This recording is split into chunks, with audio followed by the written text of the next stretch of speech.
এটার কথাগুলো খুব সুন্দর লাগে, সবাই একটু মনোযোগ দিয়ে শুনবেন। আরে ভাই, আপনি তো ভাগ্যবান। আপনি কি জানেন, এই যে এখন বসে আছেন না, এই জায়গায় বসে বসে আপনি লক্ষ লক্ষ নেকি অর্জন করতে পারেন। এখন বলতে পারেন কিভাবে? লা ইলাহা ইল্লাল্লাহ মুহাম্মাদুর রাসূলুল্লাহ সাল্লাল্লাহু আলাইহি ওয়াসাল্লাম, এই ভিডিওটা কমপক্ষে 10 থেকে 15 জনের কাছে শেয়ার করেন। কাল কিয়ামতের দিন প্রমাণ পাবেন।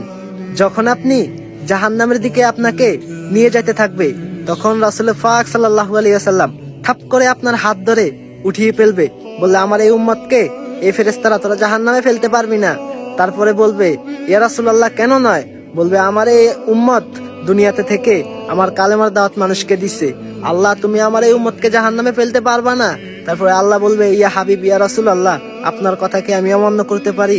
তারপরে রসুলের কথা ধরে আল্লাহ আপনাকে জান্নাতে দিয়ে দিবে। সুবহানাল্লাহ। তো আর দেরি করি না, এই কালেমার দাওয়াতটি সবার কাছে পৌঁছায়া দেই।